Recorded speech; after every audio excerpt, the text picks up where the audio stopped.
ಒಂದು ಪ್ರಹ್ಲಾದ, ಇನ್ನೊಂದು ನಾನು. ಜೀವನದುದ್ದಕ್ಕೂ ಗಂಡನಿಗೆ ಸತಿಯಾಗಿ ಧರ್ಮ ಪತ್ನಿಯಾಗಿ ಉಳಿಯುತ್ತೀಯ ಅಂತಾದರೆ ಮಗನಿಗೆ ವಿಷವನ್ನ ಕೊಡು. ಅಲ್ಲ, ಮಗನೇ ಬೇಕಾದರೆ ನನಗೆ ವಿಷವನ್ನ ಕೊಡು. ನಿನ್ನ ಆಯ್ಕೆ. ಮಗ ಸತ್ತರ ಇನ್ನೊಂದು ಮಗುವಾದೀತು, ಕೊಡವನಿಗೆ ವಿಷ. ಇದು ಗಂಡನ ಆಜ್ಞೆ.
ಘೋರವಾದಂತಹ ಶಿಕ್ಷೆಗೆ ನನ್ನನ್ನು ಒಳಪಡಿಸ್ತಾ ಇದೆಯಾ ಕೇಳು ತಂದೆ.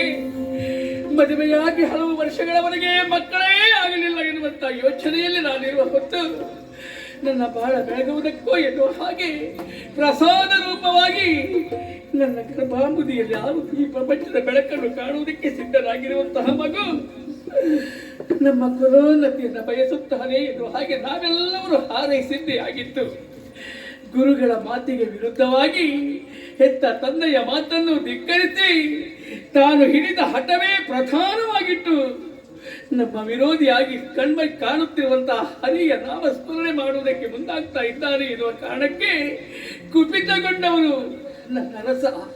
ಶಿವನೇ ಶಿವನೇ, ಇದು ಎಂತಹ ವಿಪರ್ಯಾಸವ ತಂದೆ. ಯಾವ ತಾಯಿಯೇ ಆಗಿದ್ರು ಮಗುವಿಗೆ ವಿಷ ಕೊಡುವುದಕ್ಕೆ ಸಾಧ್ಯವೇ ಹೇಳಿ?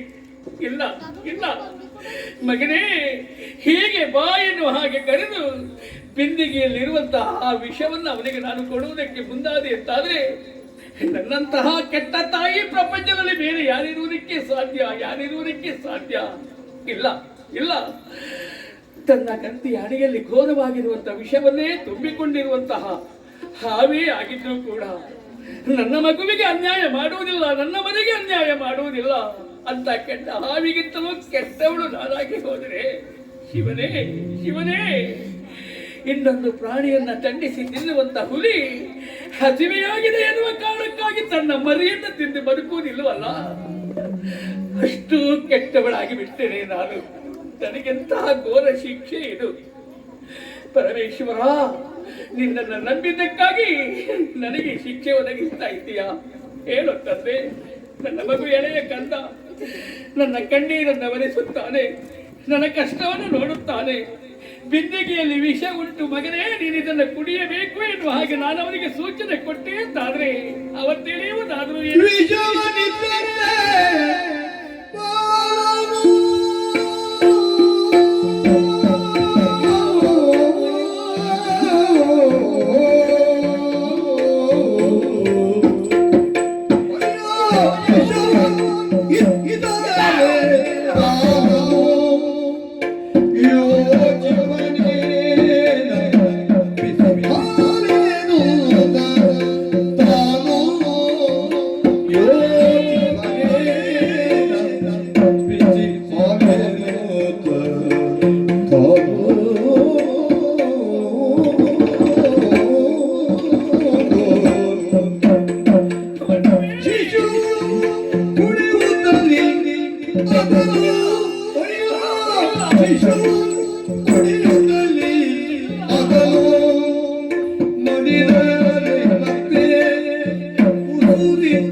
ಹತ್ತಿರ ಕರೆದ ಮಗುವಿಗೆ ವಿಷ ತುಂಬಿದ ಬಿಂದಿಗೆಯನ್ನು ತೋರಿಸಿದೆ ಅಂತಾದ್ರೆ ನನ್ನ ಮಗು ಯೋಚನೆ ಮಾಡುವುದಾದ್ರೆ ಏನು? ನನ್ನ ಹೆತ್ತ ತಾಯಿ, ನನ್ನ ಅಮ್ಮ ನನಗೆ ವಿಷ ಕೊಡುವುದಕ್ಕೆ ಸಾಧ್ಯ ಇಲ್ಲ ಅದು ಹಾಗೆ ಭಾವಿಸುವುದಿಲ್ವೇ? ಆ ಮಗುವಿಗೆ ಇದು ವಿಷ ಎನ್ನುವ ಹಾಗೆ ನಾನು ಹೇಳಿದ್ರು ಕೂಡ ಆ ಮಗು ಯೋಚನೆ ಮಾಡುವುದೇನು?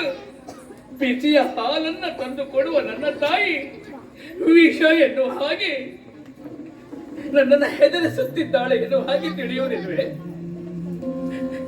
ಒಂದು ವೇಳೆ ನಾನು ವಿಷ ಇದು ಮಗು ಅಂತ ಹೇಳಿಯು ಅವ ಹಾಲೆನ್ನುವ ಹಾಗೆ ಭಾವಿಸಿ ಅದನ್ನು ಕುಡಿದ ಅಂತಿಟ್ಟುಕೊಳ್ಳೋಣ, ವಿಷ ಹಾಲಾಗುವುದಕ್ಕೆ ಸಾಧ್ಯವೇ? ತನ್ನ ಗುಣವನ್ನು ಆ ವಿಷ ಬಿಟ್ಟು ಕೊಡುತ್ತದೆಯೇ? ಕುಡಿದ ಮರುಕ್ಷಣದಲ್ಲಿ ಕಣ್ಣಾಲೆಗಳು ದೂರವಾಗಿ ಕೆನ್ನೆ ಕಪ್ಪಾಗಿ ವಿಷ ಏನೇ ನನ್ನ ಅಯ್ಯೋ ಅಯ್ಯೋ ಅಯ್ಯೋ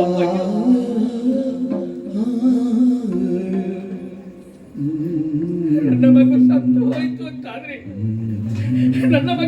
ಹೋಯ್ತು ಅಂತಾದ್ರೆ ನಾನು ಹೇಗೆ ಬದುಕಬೇಕು? ನನ್ನ ಬದುಕಿಗೆ ಏನು ಅರ್ಥ? ಇಲ್ಲ ಇಲ್ಲ, ಯಾವ ಕಾರಣಕ್ಕೂ ಮಗುವಿಗೆ ನಾನು ವಿಷ ಕೊಡಲಾರೆ. ಯಾವ ಕಾರಣಕ್ಕೂ ಮಗುವಿಗೆ ವಿಷ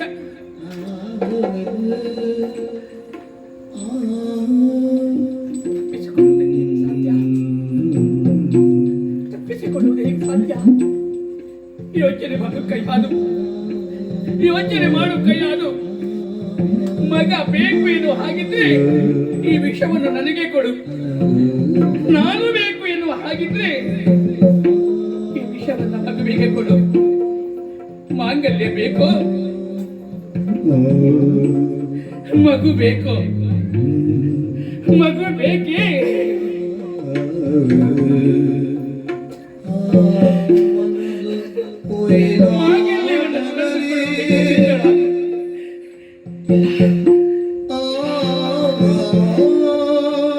ಕರಡಿಯಾದ ಹೆಣ್ಣಿಗೆ ಮಾಂಗಲ್ಯ ಕಿತ್ತಲು ಮಾಂಗಲ್ಯ ಮಗು, ಮಾಂಗಲ್ಯ ಆಮೇಲೆ ಮಗು.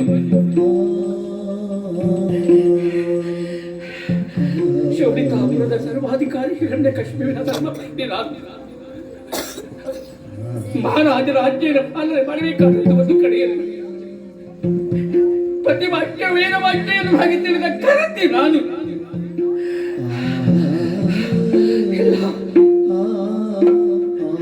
ಗಂಡನಿಗಾಗಿ ಮಗುವಿಗೆ ವಿಷ ಕೊಡಲೇಬೇಕು. ಈ ನಾಡಿನ ಸರ್ವಾಧಿಕಾರಿಯನ್ನು ರಕ್ಷಣೆ ಮಾಡುವುದಕ್ಕಾಗಿ ಪ್ರಹ್ಲಾದನಿಗೆ ವಿಷ ಕೊಡಲೇಬೇಕು.